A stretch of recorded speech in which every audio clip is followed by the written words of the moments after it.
Ito sa pag-ray. Morning edition series Avenue Vlog. What up guys? Welcome sa ang morning edition series. So, maski kung ano lang takaroon na ang ang minutes of vlog is 12 minutes na lang takaroon sa part 3, okay? So, what's up guys? Kumusta? So, dagan-dagan na ang na-create na screen records. So, kung boto yung muna on 1.16 gigabytes na ta, kining part 2, morning edition. So, tamang-tama lang yun nga. Natay limitations, ginagmay sa ang screenshots na side. So, kuan lang ta. So, mao gani nga ako jud ning gibuhat ang best na ako nga nakinigay ning dedication na ako para kay Nanay Minerva. Kailain mapud kaayo tawagon na ko siya og kuan Ate Minerva or Auntie Minerva. So that is not so appropriate word. Okay, Gracia. Okay.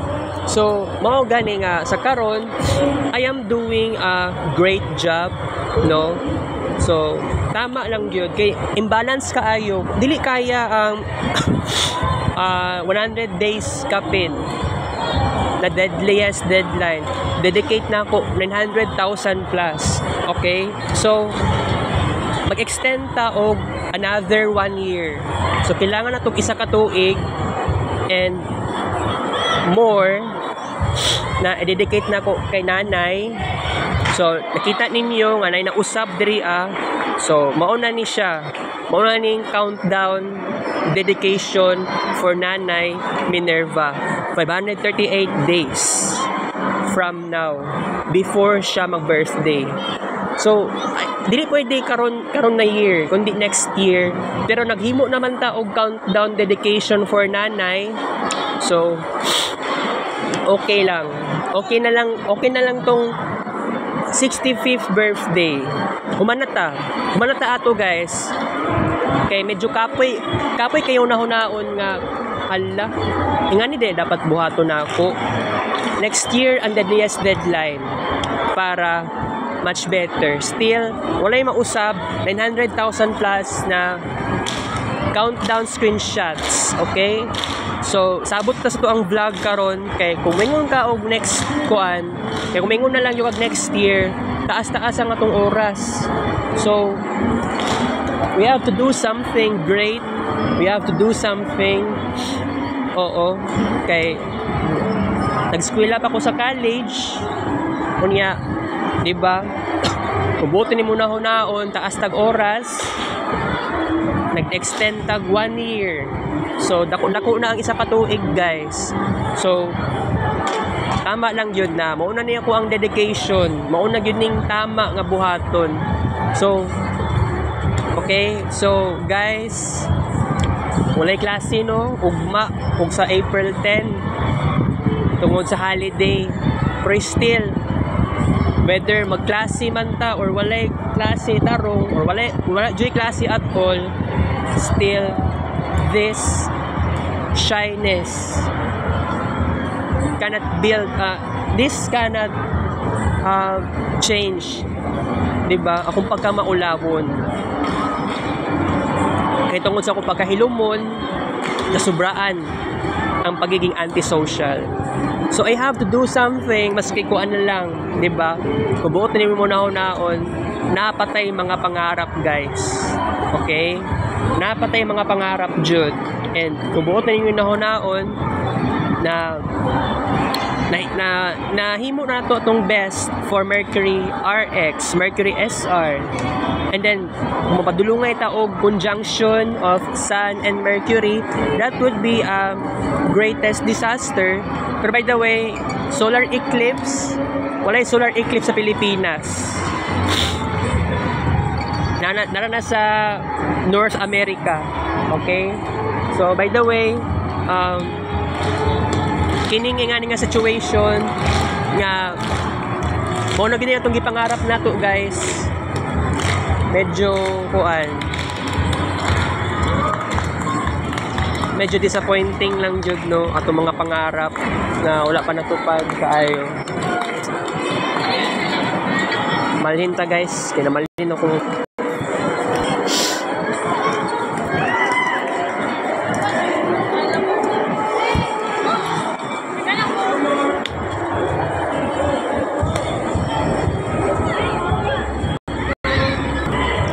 Tas init magud kaayo gud dara no.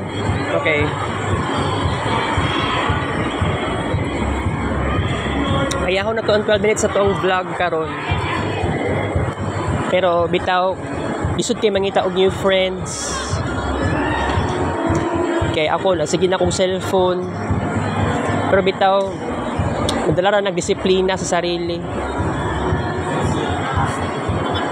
Dagan po realization po guys na kailangan bitaw dai no naka-realize mo ko nga lisod kaayo bitaw magkuan, lisod kaayo mangita og new friends sa panahon karon.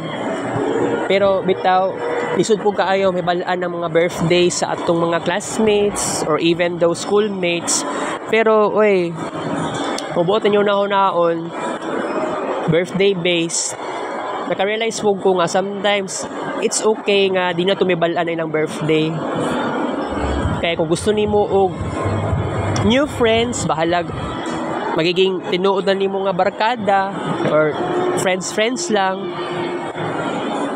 It should not be very personal at all because we are socializing. So ako, personally, I'm very personal when it comes to having a new friends. Maong wala ko'y confidence bitaw nya magkaroon ng new friends. Dili nimo wala ka kaila sa ilaha. Or maski pinaagi nilang sa birthday base sa ano to pagkuha og information, wala. So bitaw mao gud ning pinakatama gyud na sometimes it's okay na di na tumibalaan nilang birthday nya mao din siya. Wala tay alam sa ilahang pagkatao. Pinaagi sa birthday, pinaagi sa kuan, sa ilang retrogrades, 'di ba? So naka-realize ko pwede man na to nga mag-socialize ta bahalag wata ka bros ng birthday. Kagahapon na ako na-realize nga moment nga nag-off cam ta kagahapon, nahuman ta sa position sa Divine Mercy, kay Divine Mercy Sunday man kagahapon. So medyo wala na may problema nga okay lang na mo na to ang focus. Okay, so kung magkaroon tayo ng new friends, dili naman dapat lisod. Kung mao lang naman, dili personal. Pero ako, kanaganing moment nga, nakabalo ko sa birthday sa akong mga classmates or kinsa pa man na, not only classmates, kasi sa Facebook, maramdaman ako sometimes, ma-conscious ko kung say, mao na nilang ugali, mao na nilang pagkatao. It seems like dali na ako sila ma-judge, pinaagi sa or ingana mao niyang pagkatao, kailangan mo adjust pa ko. So kagahapon nagka-realize ko ana kagahapon kanang moment nga nauman ko position, nibalik pa ko ana, nibalik ko San Pedro sa cathedral talaga. It seems like na okay man jud siguro daay nga maski wala tay alam sa mga birthday sa atong mga classmates. Kailangan kung makisalamuha ta sa kinsa, okay lang. Bahalag initial impression lang ato ang makuha nga kuan kung unsa man iyang personality traits. Dili na lang birthday or madamay pang time of birth. Something like kuan ko na conscious pa noon ko, medyo dili siya kaya sa kuha. So I think kining ingani nga kuan na ako habit nga tan-aw na kong ID sa akong mga classmates, sometimes gina-picturean pa na ako. Di ba last year kay giplano na ako nga tanang classmates na ako sa BSIT 3 dapat picturean tan ako ilang ID. Pero wala to na nahitabo tong ingato. So kuan lang, tanaw ko sa ID, tanaw ko sa pangalan o sa birthday. Bali nga tong gibuhat na ko last August. Pero katong time nga September kay gi-evaluate na ko kung TOR. So balik kong second year college. 6 ka buok classmates na ako sa Best IT2. Gipicture na ako ang ilang ID pero giatay. ID lang, kuan lang, birthday lang yun ang purpose na ako ato. Pero still, kay medyo naglisod po ko mag-socialize kay grabe ako ang pag-conscious sa akong sarili towards them. It has to do with energy, the planetary energy, unsa ilang retrogrades, something like na-conscious jud ko. Mga katong time nga nag first year college ko, way back to first year college ko sa Samson, nag-classmate ako si Joseph. Pero giatay kay nibalaan ako niya tinod the birthday. Kay atik kaayo nga iyang birthday May 1, 1996. Turns out ang pinakatinod the birthday ni Joseph is July 5, 1996. So nagbago akong perception kay Joseph nga oy mo din yung birthday ni Joseph, pero grabe nag-analyze pa ko sa iya sa iyang personality traits. It seems like na murag ako pa ang na-conscious jud sa unsay pagkatao ni Joseph Maspinias. Mao kailangan next time, di na lang siguro na to kailangan may balaan ang birthday sa atong mga classmates, mapababae man or lalaki or LGBT, something like sige, okay lang, ato lang kasagdan. So siguro I think kung tama, kung kini ang magiging kuana ko, sige lang. Okay, pag actually wala pa gani ko naghimo og kuano kanang research, mag-research ko para sa mga students dere. Wala ko kailangan elementary or high school man lang. Wala gyud din taon, guys. Okay. Pero by the way, sa'yo pa kaayo no, pwede mo extend lang sa tagpila ka minutes, guys, sa tuang vlog. Ma-extend tabi kay pangit man kaayo eh. Medyo gaganahan lang ko mag-discuss karon kay sige, extend na lang nato nagpila ka minuto, guys. Dili ta mag 12 minutes sa okay. Dili ta mag 12 minutes sa tuang vlog karon, extend na lang nato ni kay napatay discussion. Kini lang ginagmay lang ang discussion. So, kining aside sa kuan, you know what? It is not a problem nga gusto kag new friends, depende sa personality traits, pero birthday ang pinag-usapan, ikaw pa ang ma-conscious, diba? So kung wala lang siguro ko kabalo sa birthday ni Joseph, kung di lang siguro ko makialam sa birthday niya, dili siguro ko ingani karon nga ni transfer pa ko og assumption. Although gwapo man kayo ang assumption, by the way, pero sige lang kay ani ang may tabo, di na jud ko makialam sa mga birthday.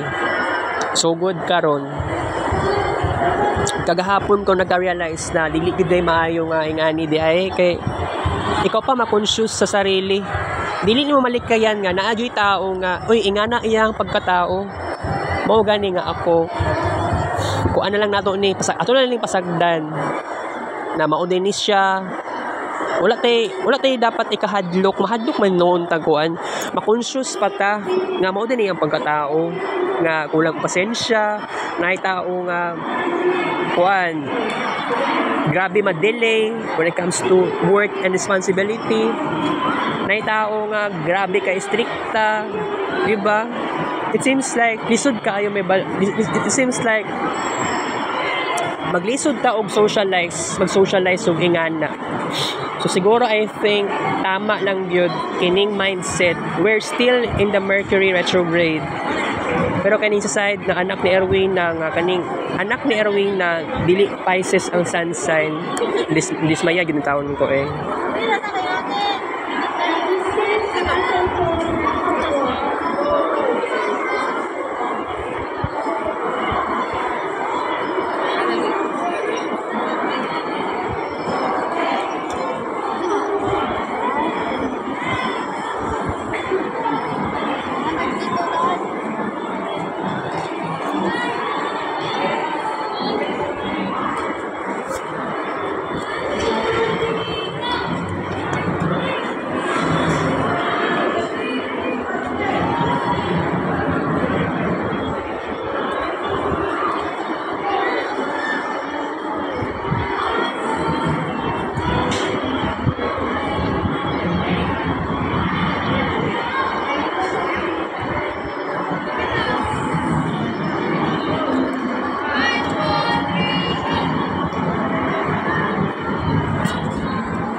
May naglingkod.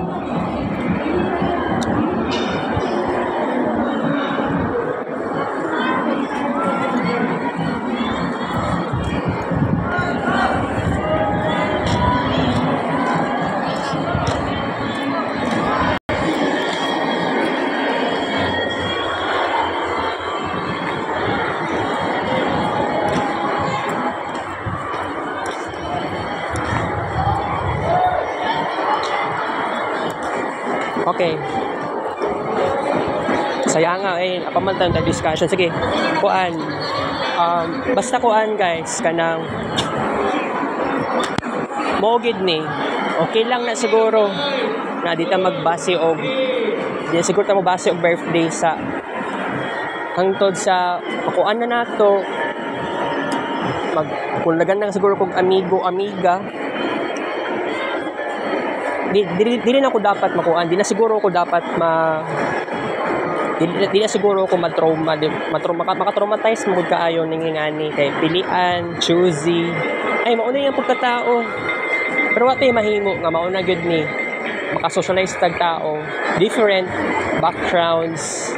So kagahapon ako naka-realize na sige, I will do it. I will do my best. Kung asa man ko lugar, kuan ko makisalamuha na ko guys. Okay, sige. Kantin sa ta. Wala man tayo oras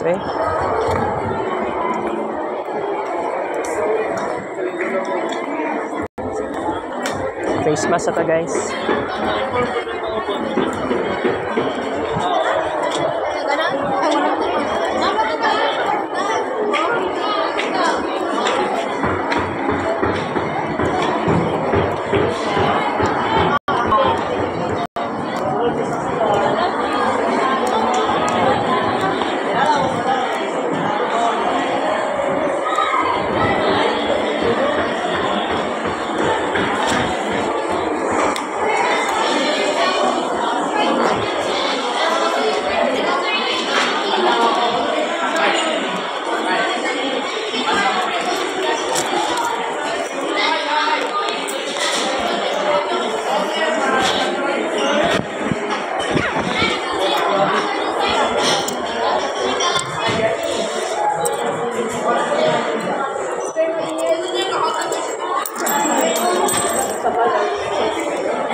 Chocolate na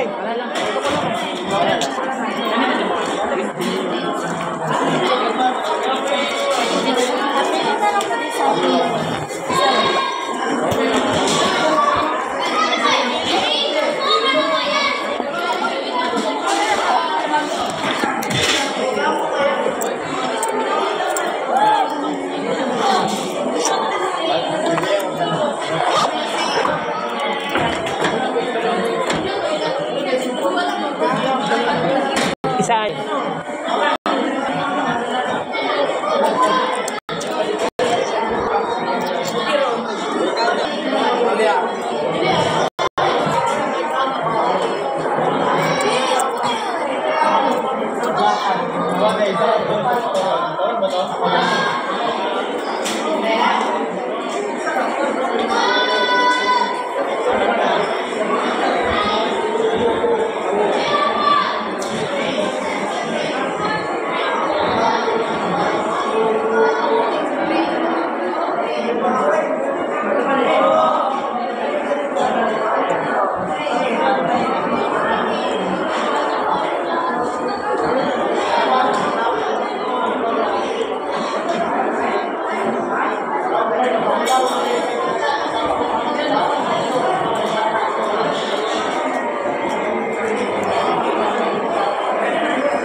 Wala na ibaligya spaghetti dire.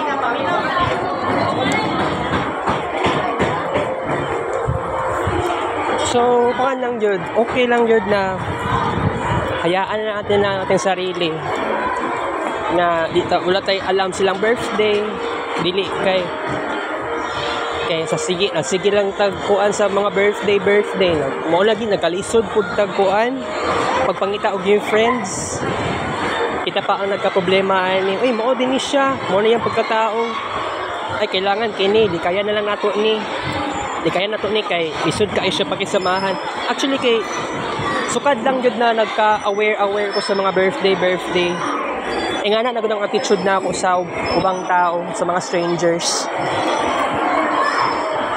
I think baguhon na ako na ingana nga attitude kay naanak ko sa transfer na gani ko no wala tay mahimo ingana na gud ang kamatuoran.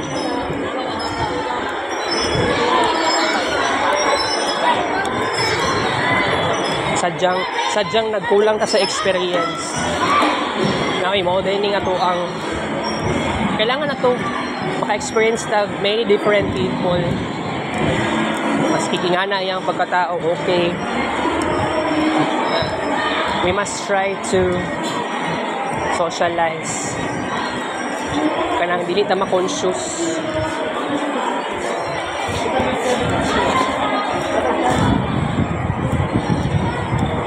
Dili na po siya healthy nga uy, ingana na ang reality. Kailangan ay kana ingana nga tao di kaya nato isud kay ingana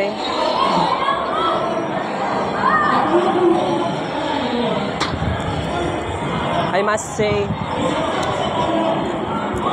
kadaganan sa akong mga classmates sa second year na best IT wala ko kabalo sa birthday nila so di na to dayon nun nga pa-curious ta silang birthday kay medyo gikapoy na po ko ato na lang pasagdan okay na lang na siya okay siguro no walay klase siguro sa April aside sa April 9 and April 10 basig walay klase April 11 April 12 ha na mo ang taga mo eskwelaan na so expected na maka-reach tag 6,000 plus niya. Balik lang ko niya guys. Okay. Magsimaron tapos paato na po com lab para subject na multimedia. Wala kay ko natunan sa multimedia kay wala man gud koy Photoshop sa laptop. Kaya kung buto ni mo nauna kapoy kayo. Dili gud siya libre ang Photoshop CS6. So, iko lang po nagtanaw sa tutorial kagahapon sa buntag para sa multimedia, okay? Bye-bye sa takaron guys. Kita sa next vlog. Thank you for watching. 9:42 AM.